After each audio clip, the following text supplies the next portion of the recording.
আমি নিজে পার্সোনালি বরবাদ দেখেছি, জঙ্গলি দেখেছি, fantastic movies, I loved it. হলে গিয়ে দেখা উচিত এমন মুভি। মানে এগুলো কখনোই মানে নট ফর, মানে কি বলবো, ওটিটি প্ল্যাটফর্মে পরে আসবে আমি ওয়েট করব না। আমি এই দেশের জনগণ হিসেবে হোক বা আমি এই ইন্ডাস্ট্রির একটা আর্টিস্ট হিসেবে হোক, আমি নাটক, সরি, আমি ফিল্ম দেখবো কি টিকিট কেটে, এটা আমার কাছে মনে হয় আমার দায়বদ্ধতা।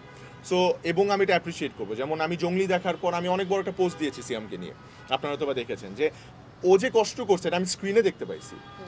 তো বরবাদে যে ফ্যান্টাস্টিক কাজ করছে, এবং আমার কাছে মনে হয়েছে বরবাদে ওখানে সাকিব খান ছাড়া আর কেউ, মানে মানে অন্য কেউ দাঁড়ালে ওটা ভালো লাগতো না, because he is the one যাকে ওখানেই, মানে he deserves to be there. So আমি এরকম, যেমন আমি দাগি দেখবো নিশো ভাইয়ের, মানে আমি প্ল্যানিং করছি আমি ওর ফ্যামিলি নিয়ে দাগি দেখবো। সো আরও মুভি আছে, ওগুলো আমি দেখবো। সো আমি বলছি এই মুভির ইন্ডাস্ট্রিটা কিন্তু খুব ভালো এখন অবস্থায় আছে আমাদের, আলহামদুলিল্লাহ। এর মধ্যে যে নাটক আমরা যে রিলিজ করছি, সো এর মধ্যে থেকে যে আমাদের, তোমাদের গল্প এত সুন্দর হয়েছে, আসলে তোমাদের গল্প আমাদের গল্প হয়ে যায়। মানুষ আমাদের গল্প বলেই প্রশংসা করে, যাই হোক। তো এটা আমাদের কাছে একটা ব্লেসিং, সত্যি কথা।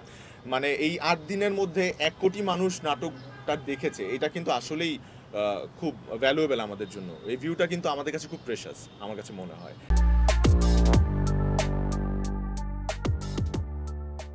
রিসেন্টলি খুব একটা মানে ওভারওয়েলমিং একটা ইনসিডেন্ট হয়েছে আমার সাথে। আমি চিটাগংয়ে গিয়েছিলাম ফয়েজ লেকে আর ফ্যান্টাসি কিংডমে। সো ওখানে ক্রাউডকে আমি জাস্ট হচ্ছে একটা দেওয়া ওয়াজ আ সিন খুব মজার, যে রাতুল ভাই আমাকে ফেসবুকে অ্যাড দাও তো তোমাকে অ্যাড করি।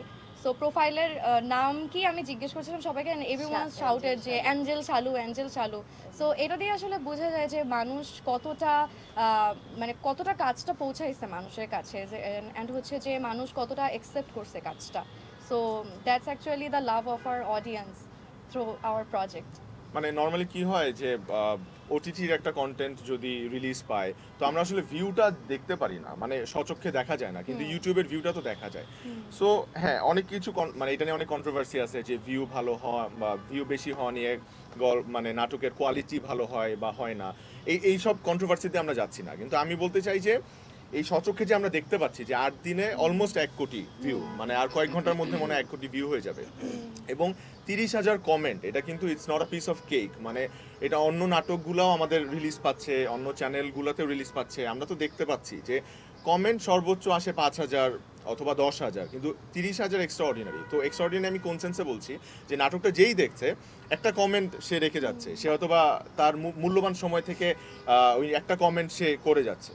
সো কমেন্টটা খুব আমাদের কাছে প্রেশাস, বিকজ হচ্ছে আমরা চেষ্টা করছি, 30,000 কমেন্ট তো পড়া সম্ভব না, কিন্তু তারপরও আমরা চেষ্টা করছি ফেসবুকে যত কমেন্ট আসছে সেগুলো একটু রেসপন্স করার, একটা লাভ রিয়েক্ট দেওয়ার বা একটা রিপ্লাই দেওয়ার, অথবা ইউটিউবে যেই কমেন্টগুলো আসছে সেগুলো একটা মানে রিপ্লাই দেওয়ার, বা ওগুলো স্ক্রিনশট নিয়ে আমরা স্টোরিতে পোস্ট করছি। সো এগুলো আমাদের কাছে খুব ভ্যালুয়েবল। আপনারা যারা কমেন্টগুলো করছেন, আপনারা ভাববেন না যে আমরা কমেন্টগুলো দেখি না, আমরা কিন্তু সব কমেন্টই দেখি। দেখা গেল যে রাজভাই অনেকগুলো কমেন্ট দেখলো, তার কাছে অনেকগুলো পছন্দ হয়েছে, সে কিন্তু ঠিকই আমাদের গ্রুপে, আমাদের একটা হোয়াটসঅ্যাপ গ্রুপ আছে, সেই গ্রুপের মধ্যে আসলে আমাদের কাজের প্রি প্রোডাকশন থেকে শুরু করে পোস্ট প্রোডাকশনের যত প্রমোশন রিলেটেড যত কাজ হয়, ওগুলো আসলে শেয়ার করা হয়। সো ওই গ্রুপে কিন্তু সে পোস্ট করছে বা সে পার্সোনালি দেখাচ্ছে যে এই কমেন্টটা আসছে।